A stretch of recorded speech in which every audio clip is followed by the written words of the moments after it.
Welcome to an exploration of sight and mind, a travel through the world of films and the artists that bring you these masterpieces.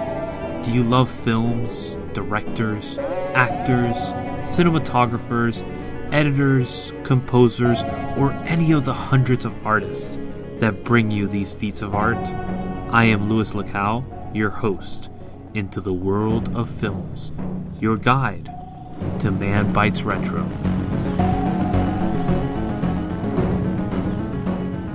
The sword, you promised me the sword, and you shall have it, but to heal, not to hack.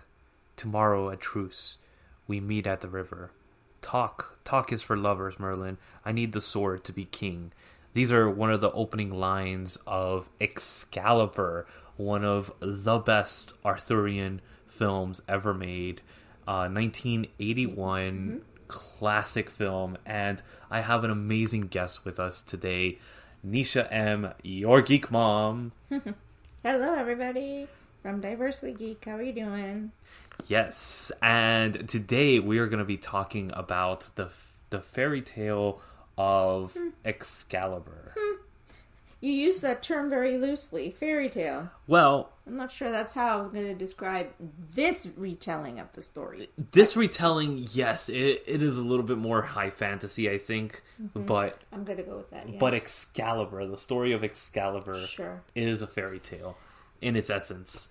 And that's what we're going to highlight this week. And this month is it's all fairy tales and stories of intrigue that brought us like this.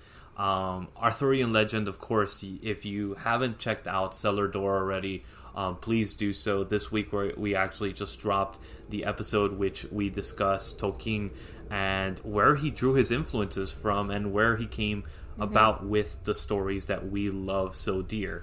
And of course, Arthurian legend is a huge part of Tolkien's mythology, and it was one of his biggest influences. And this story plays very true to that. Even from the opening sequence of this film to the very closing sequence where Arthur rides away on the boat, led to the Undying Lands. Oh, that is just epic. I think one of the most important parts of this translation of Arthurian literature is the fact that Arthurian literature is very dark. Yes. Or at best, it's a grayscale. It's written grayscale because at the time that we're referencing, and periodically, it's a very dark time. It's a very hoardish and a very violent time. And so that's why I say fairy tale, high fantasy. I mean, turning it into a fairy tale from The Sword and the Stone makes sense because that's a Disney-esque quality that allows the child to be able to understand that part of the literature and maybe and possibly imbibe that, but not when we're looking at Boorman's film. Boorman's film, the reason why I think I was saying to you that I can reference that film, even having not watched it for 10 years, because it creates a picture in my mind that's very indelible, is simply because it's shot entirely in Ireland. It's perfectly juxtaposes the essence of the literature. But not only that, it's the way that it's shot. It's the grittiness of it. The way that he filmed this, it's very realistic. This is not something that's extravagant. It's not something that can possibly be outside of the realm of possibility. So this, like, some of the battle sequences I think are incredible because battle sequences are thrown so over the top that sometimes we realize that they are high fantasy. But some of the scenes with the catapults launching to the ground, into their, where they just fall to the side. Fall to the side, yeah. And it's not like they hit their mark every single time, like you see in every battle movie ever made. Everything's perfect. Exactly. They always hit their mark and stuff like that. No, this one, the catapults are rickety, these things that they kind of put together on the sly, and they just grabbed wood wherever they could and they built this thing. And some of them just, and they fall right in front of the catapult.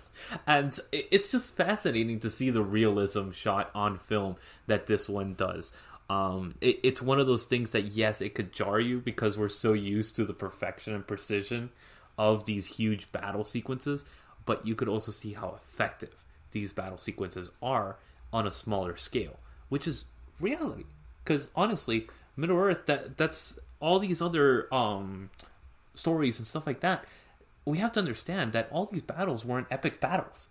There weren't these huge battles on scales where they were fighting in fields. A lot of them were just skirmishes, like they were portrayed in this film. They were skirmishes that were being put into play. They weren't battles of massive armies and stuff like that. And it was very interesting how he was able to do that with such a small budget and able to kind of give a start to a lot of these first-time actors, which are very famous. A lot of well-known first-time actors at the time. But, you're looking at Liamneeson and Patrick Stewart and Helen Mirren. Yep. And, oh my God, I have so many more to you. I mean, I think Terry... There's a whole slew of them. Oh my God, there's so many I can just, pull them all out right now. But they were just brilliant. And I think that... Nigel Terry plays King Arthur. That's right. Oh my God, Helen Mirren is Morgana. And I think that's the reason I will forever remember Morgana, because it was Helen Mirren. You love and you hate, you abhor, but then you sympathize all at the same time. It's great. Oh my God, I mean, what she does. It's not a tale for the faint-hearted, please understand that. It's a rough story. It's a very rough story. It's very visceral. It's very visceral. You've got it. I'm not sure that I would recommend this for anyone under 13, because I'm not sure they'd even slightly... And no offense, but I don't know that they would be at a place where they should be able to connect to this this retelling. It is very strong, and it's shot in a way that it's not meant for children. This is meant for late teens to early adults and stuff like that, and people that are really fans of Arturianlegend. So that's usually falls into play higher teens and young adults type of situation, or full adults. And this film, it was very fascinating because the director, John Boorman, was actually slated to direct Lord of the Rings, and he got taken off because of United Artists folly that they did with a bunch of films, and that fell behind. And then they had to sell the rights to Lord of the Rings, losing the person that was actually interested in doing a Lord of the Rings film. So when he went back with the script finally finished, they said, we don't want to do this. This is too much money. There's no way you're going to make this happen. And then he ended up working on Excalibur.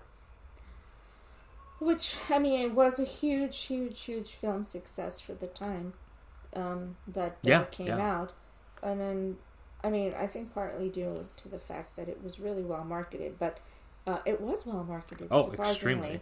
And I think it was the scale of the marketing art and posters. I think I remember to this day that trailer looking was at those amazing, and those trailers. Yeah. I have to say it was a lot to stomach. Yeah. They're very, very, very. The production is made, I guess, true to the reality of the Arthurian literature. Which was, and it's true to the time. It was very perverse at the time, oh God, there's so much. I don't want to describe it all, but yes.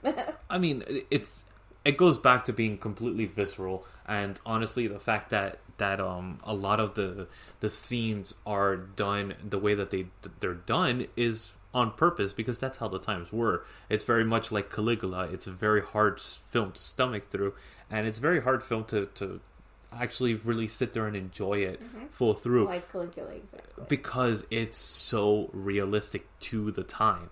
That's exactly how the times were. And that's kind of hard to translate that into modern times, because we have such a kind of swish-swashed perspective on this time, because of filmmakers like Disney and others that have soften the blow of this era in humanity, which it was very perverse. But it honestly, like, I remember reading these classic books as a child, and I remember watching this book watching this movie when it came, when it got re-released in the like 90s, I believe it was, in like 91 or something like that. They re-released it in theaters, and I was there. My dad was like, yes, we're going to watch this. And I saw it at a very young age, and I loved it. This is amazing. Came out in 81, right? Yeah. So I think I was only 15 at the time. So, I was still an appropriate age for it. And just about everyone in our my family cohort went to see it, and we saw it multiple times, which was a bit unusual. But we were very strong followers of the Arthurian classics, as you know, because we were huge Lord of the Rings followers, so you knew that too. Anything in that inkling world. But in terms of this film, how much of an imprint did it leave on you? I mean, you've seen it multiple times. This is not your first time. Yeah. I mean, again, you saw it as a child, and then you saw it again later. I'm a lot older than you, so you really saw it young. Yeah, I was 6 or 7 years old when I saw this. How did you understand it? Because I don't recommend that I all. read the books at that point. Yeah, but Excalibur, his version, you knew the books, but... I knew the books. I knew the story of Camelot. I knew the stories of Lancelot, Sir Gawain. I mean, you knew what happened with Morgana. You knew Arthur. Yeah. You understood Mordred. You understood... And my dad explained it. He sat in fealty. You understood the incestuous relationships, etc. I mean, I wouldn't go as far as I understood the incestual relationship, because wouldn't have made any sense to you as a kid. Exactly. So that I would never say that I understood that in any way or form. But my dad actually taught me the history and said, yeah, this is exactly how it was back then. This was very grimy. This was a very dark era. And my dad's a historian. Right. He has that aspect of it. So a lot of these books about history and stuff like that I had already read, or he had told me about. And he told me the visceral and horrors of war and everything of this time. And honestly, I loved it. How about you, Neisha? Well, I mean, I did, obviously, because here I am how many years later, and I still remember, to the extent that I can probably describe to you, the cavern scenes where Morgana lured him and had her ways. And Merlin, who in this particular film casting, Merlin and the actor who plays Merlin and Helen Mirren were already on the outs because they had done, I think it was Macbeth, or they had done something together, and they had a lot of tension. And so they were cast exactly to create that tension and to have it continue, which was really interesting because you did need to have it. However, Merlin had to have a sympathetic nature. However, this is not the Merlin of storytelling, fairy tales. This is he's harsh. He's not nice. I love this Merlin. He's quite manipulative. I love this Merlin. And is that the Merlin that we know? That's the Merlin I grew up with. Yeah. Well, to be fair, it is the one from Mallory's Morte d'Art, and I was looking it up because I wanted to make sure I had the right one, because Boorman wrote this around Morte d'Arthur, which is the death of Arthur, which is from 1469 to 70. So it was based on a very strong historical, quote unquote, adaptation of the fact that Arthur and the Round Table and the Knights would have existed at the time, with poetic license, of course. Yeah.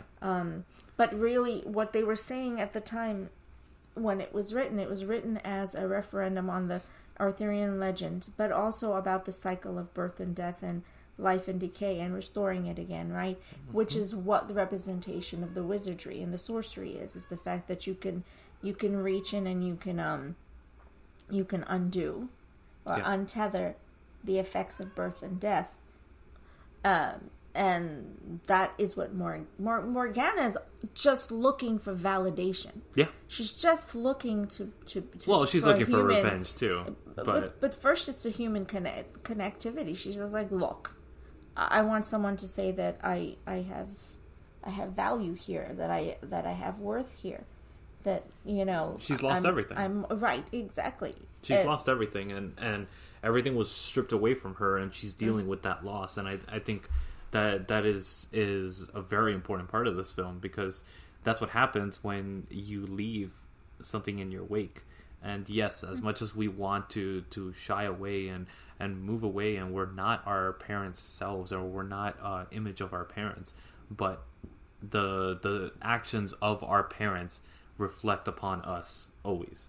And I think that's a very important part of Arturianlegend, and that was one of the concepts that they used these stories to tell kids. It's like, look, because of us, you're going to have to deal with stuff.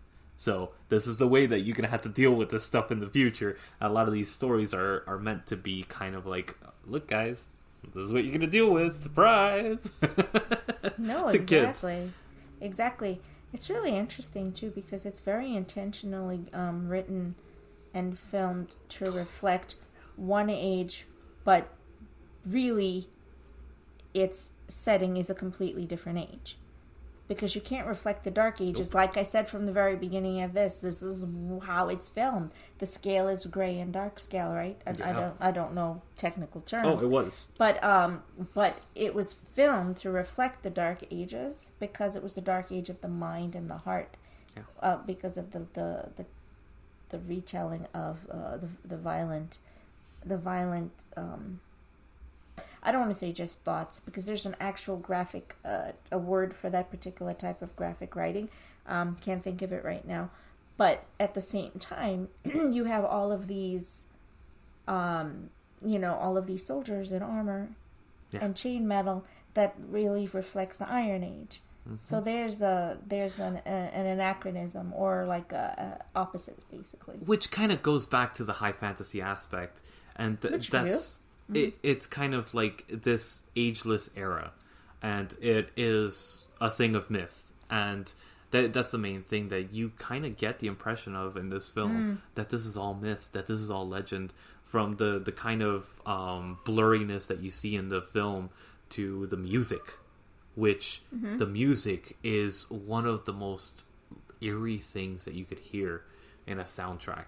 The director actually chose this particular composer because he hadn't worked on anything before, and he heard one of the previous scores that he did that was a very low budget film, but he was able to manipulate and handle a low budget film and make the score sound so much more impressive.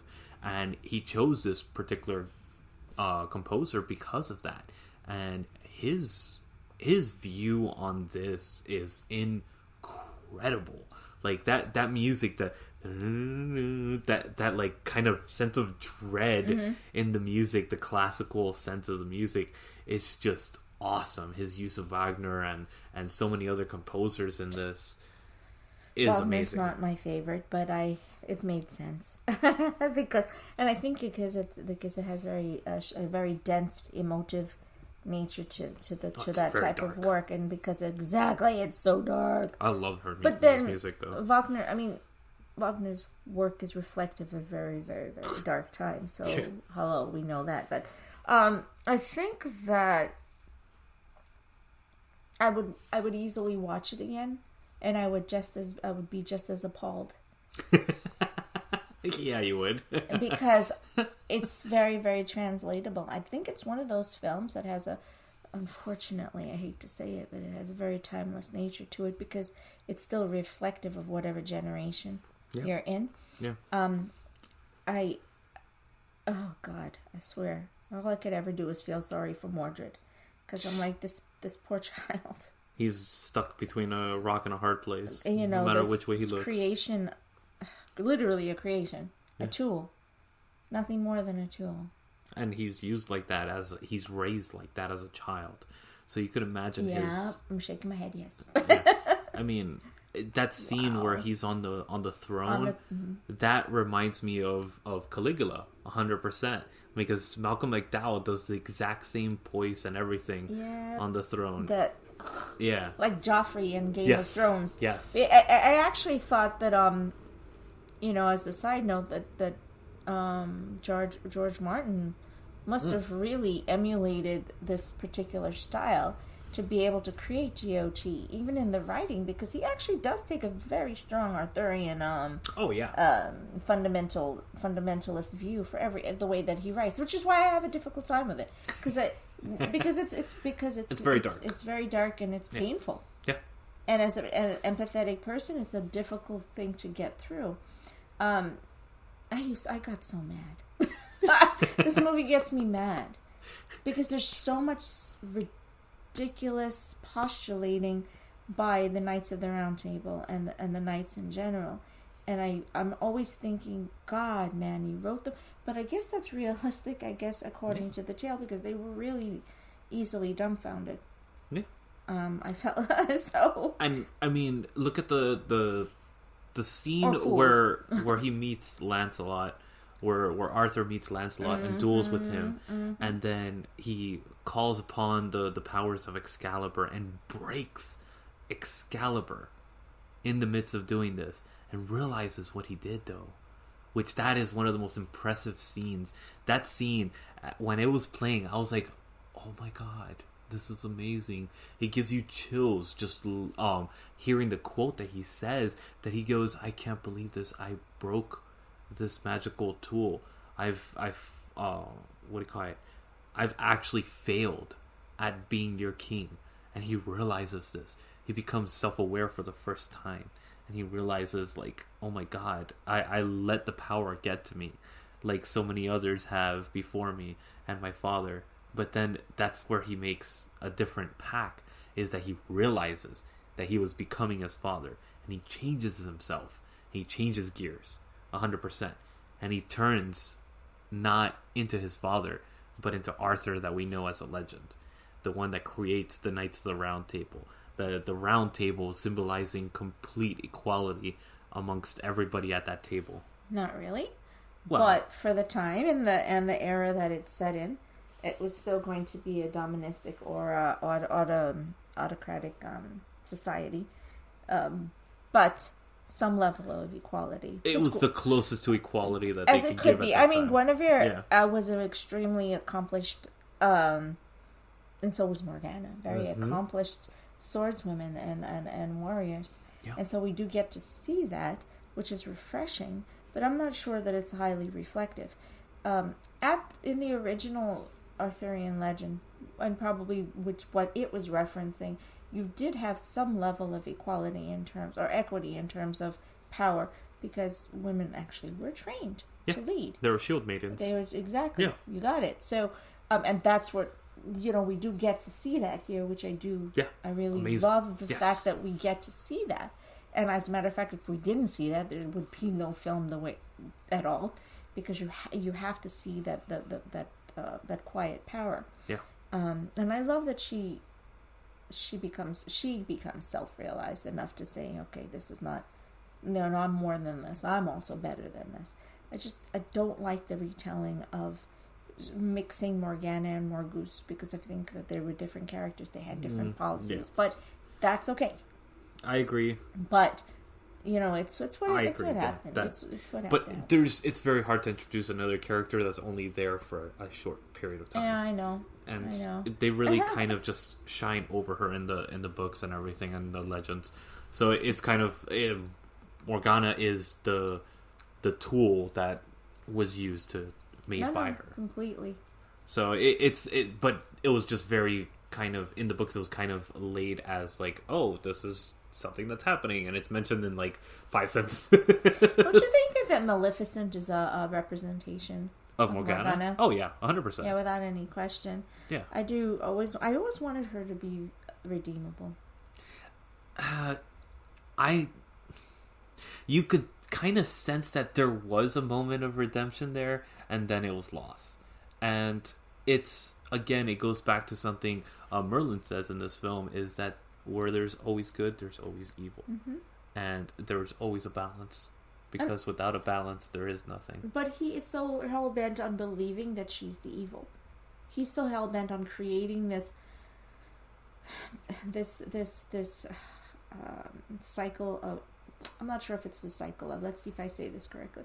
He is so absolutely dedicated to making her this pure evil. To putting her path towards being... Well, because this bad person, this bad being, the person who's going to lose everything. You know what I'm saying? To always oppressing her, oppressively. Okay, there you go. I'm trying to think how to say that. So then I'm not sure that there was any other way for her path to to unfold. Which that kind of leads you to believe, who is Merlin? What is Merlin? Is he a deity, or is he just otherworldly, or is he an actual just wizard that is a knowledgeable clergy?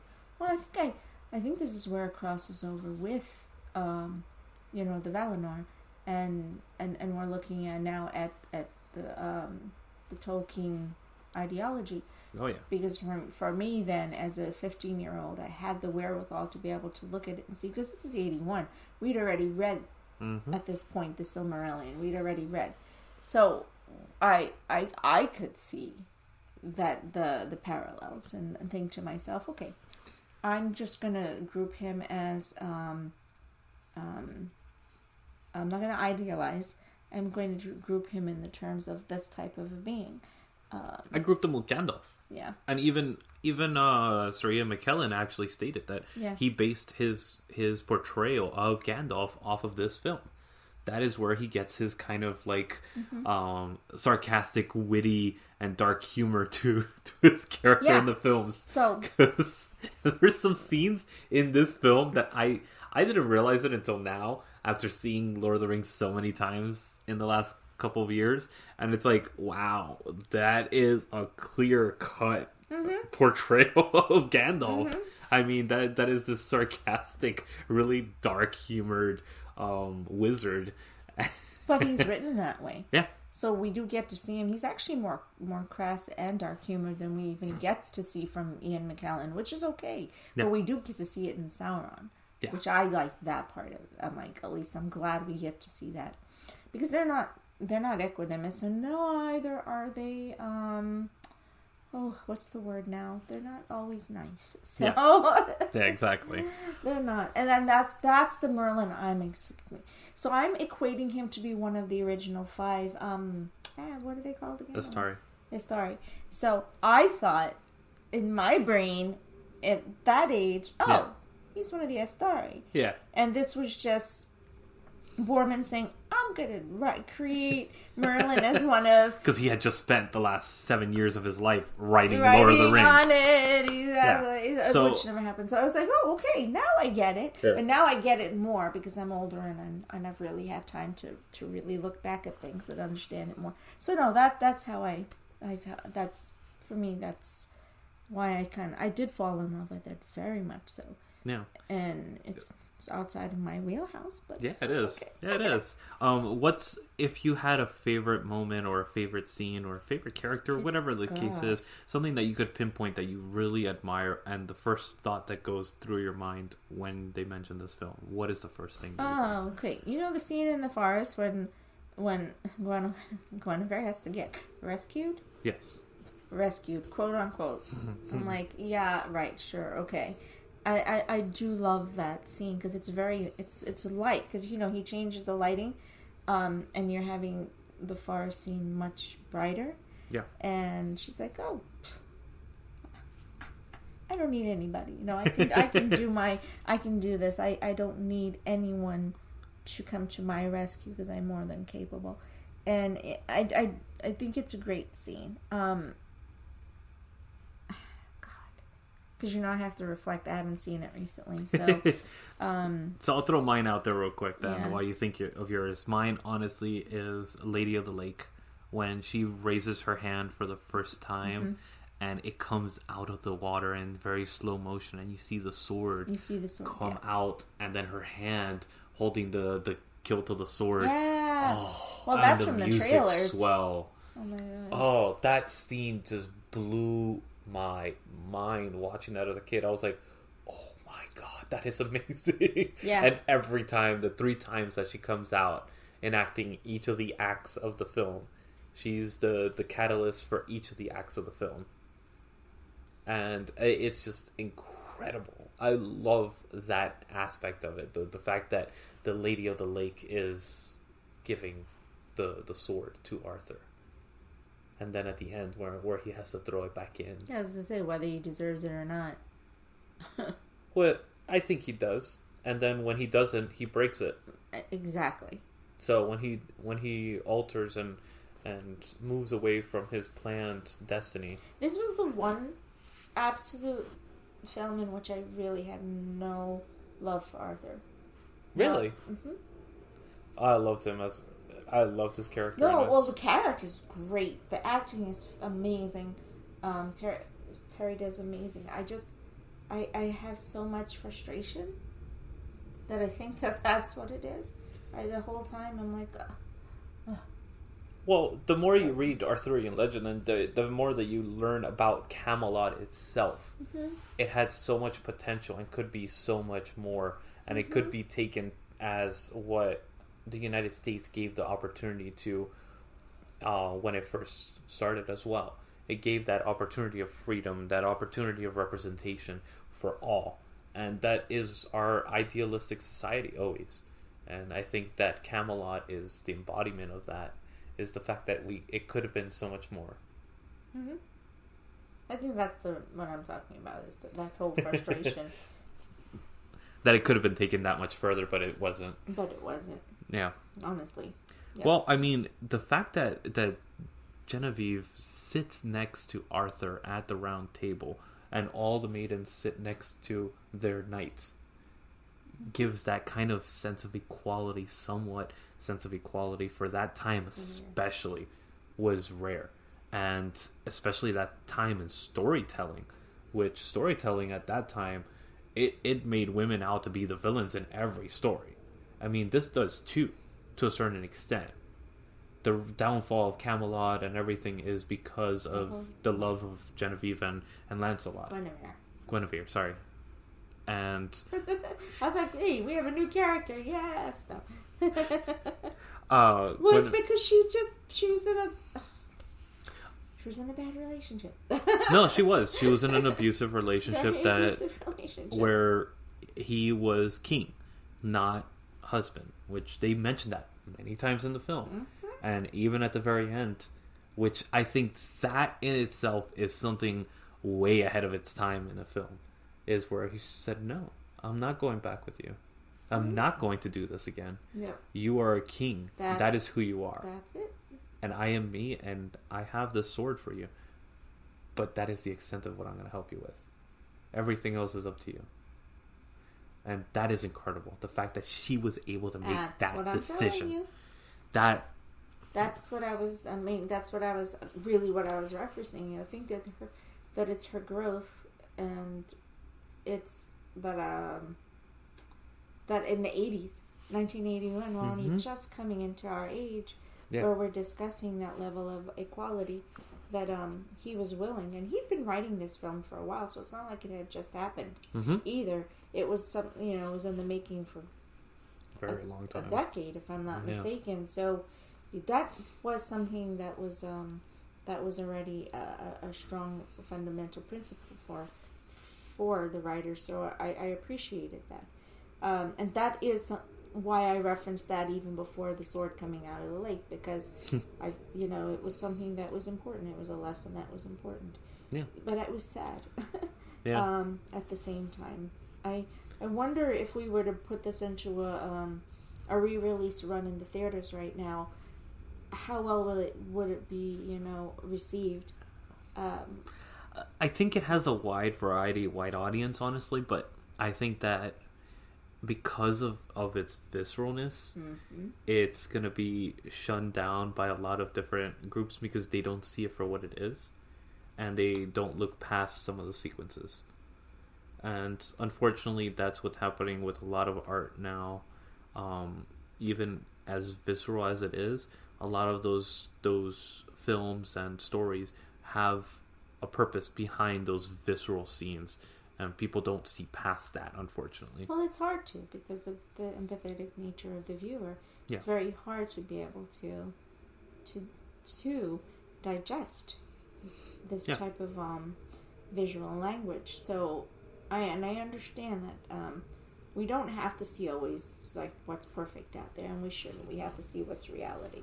Yeah. But I do liken it to Caligula, just like you said, which was hell to watch, because... And that film will never come out nowadays. Oh my god! Oh my god! Oh my god! I mean, that's another Malcolm McDowell film that you wouldn't be able to stomach. No way. He's he's an interesting person. Caligula's story is really god awful, but yeah, it is really an atrocious story. But then again, this film has a redeeming quality. Caligula doesn't have a redeeming quality. Not at all. That film does not have any redemption whatsoever. Yep. It doesn't have any kind of moral story that could be told. It was just a story that was about a very horrific being. Yeah, and it's completely different than that in this sense. I mean, in that case, obviously, there's preference to this, and I do, as you well know, hold the story in this movie it sits in my bucket list. Yeah. Yeah. Awesome. Yeah, it does. This for me is a solid 10 out of 10 for me. This is something I grew up watching. I love this movie to the extent I've probably seen this movie at least 10 times. At least 10, 12 times. I did when I was younger and in the theaters, but over time, And it's an epic. It's 2.5 hours on its current runtime. If they ever do release the director's cut, that's about 3 hours. Yeah. 3 hours and 12 minutes, I think. Yeah. There's a 2013 documentary called "The Making of the Sword." Yes. Something like that, I think.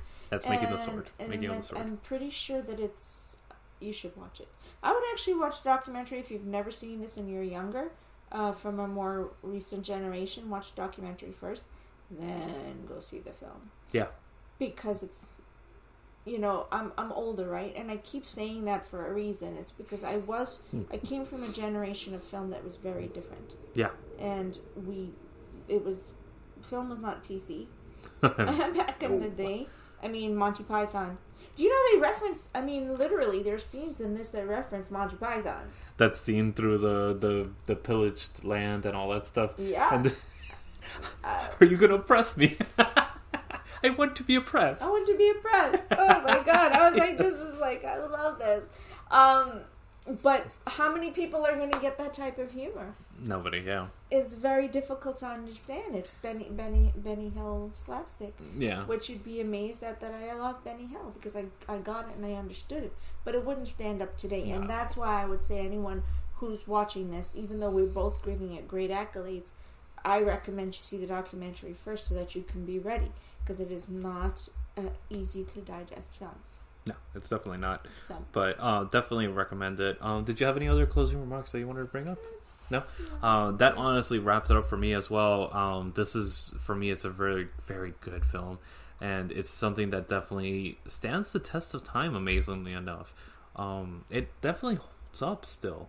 I saw it just today, just to refresh my mind on it. And I was entertained from point A to point B. This is a very good film. The pacing, it has some momentary issues and stuff like that, but that's because it was cut down from 3.5 hours to 2.5 hours. So that's an hour cut of the film somewhere in there. So the score has these moments of kind of like, poof, it drops completely and you're like, what? So, but it is a very extremely enjoyable film, and out of the Arthurian films, this is my number one. Oh yeah.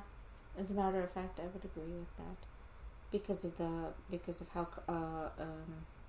generationally and culturally adaptive it is, and so if you want a true reflection of a dark age, you are going to get that in this film. And you guys know I don't like horror films or things that are bloody and gory. And if I tell you to watch this, but I tell you to watch the thing first, documentary, trust me, you should do it that way. So, but it is worth it, and it's worth it for you if anyone's a historical definitely accuracy buff. This really is a must. So, but thank you so much, Neisha, and please, where can we find you and all that stuff? Oh, you can find me at diverselygeek.org and all of our social media sites. And as always, you can find us on our podcast, which we host on Spreaker, Diversely Geek Discusses. Awesome. And she's being modest, honestly. You could check out a lot of her content that is phenomenal stuff between Joe and her. They do an amazing job at Diversely Geek with everything, all the materials and all that. And I'm making her blush over here. Sure. So thank you guys for joining us. My name is Luis, and this is another episode of Man Bites Retro. reviewing Excalibur. See you guys next week for another episode.